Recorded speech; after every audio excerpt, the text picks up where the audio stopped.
So this is a very intentional curation by the curator Sean Hassan at the museum, where he's contrasting these two artists because to his thinking it's unfair historically that Jackie Yates became so much more famous and his work fetches so much more money than Mary Swansea.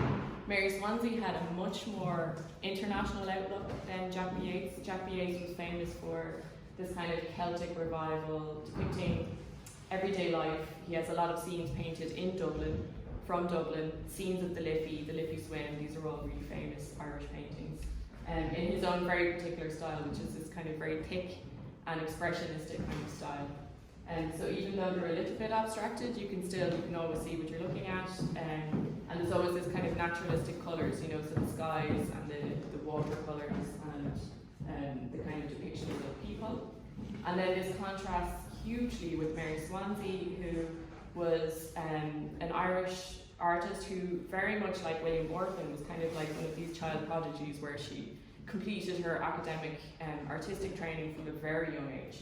And like from the age of 24 was like already lauded for her academic portrait. She painted in this very Victorian style portrait of her father, which became well known in Dublin, which she exhibited in the RHA. She was from a very wealthy background, as I mentioned, so she was able to get the finest training. She went to finishing schools, you know, she spoke a few different languages.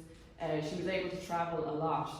And again, I mean, you can know in any kind of history of any countries in the last 100 years, wasn't the usual thing that a single female could travel around the world just with no problems at all, you know, and had the freedom to do that. So when her parents passed away, she inherited a lot, so she had the freedom to do just that. She was exhibiting in places like Paris, which was the centre of artistic cultures for, you know, all around the world. So she was able to see modern art that other Irish artists weren't able to see at all. So she was very influenced by European art from a very young age. So she was seeing Picasso, Matisse, Marc Chagall, and she was taking on all these styles. She was a little bit criticised for she would change her style every few years. So she painted in every style. So Impressionism, Post-Impressionism, Fauvism, Symbolism, even through to like Surrealism as well. You can see Cubist style. There's very, very Cézanne influence in this painting, just called The Storm. This painting here has a really, really interesting history. So as I mentioned about her travel, in the 20s, she travelled to Hawaii, very unusually for a single white woman, Irish.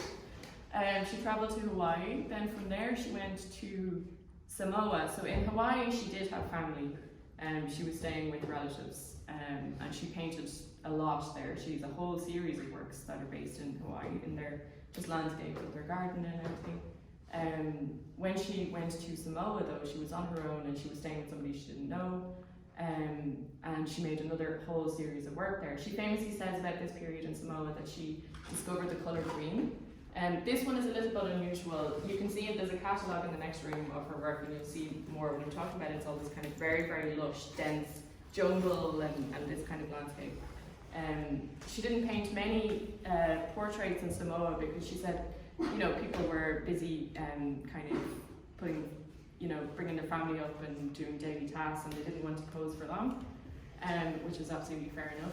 But she did paint this beautiful nude of a Samoan lady, and it's very unusual in the canon of Irish art, absolutely. I mean, there's actually no precedence of an Irish artist doing those type of travels in that time, let alone that it was a female artist doing it. I mean, the first thing you're going to think about is Gauguin. And she's completely the opposite of Gauguin in the sense that, you know, it's not sexualized. It's quite respectful. She's a strong woman, and she's just given her kind of agency. Yeah. So maybe we will move into the next room.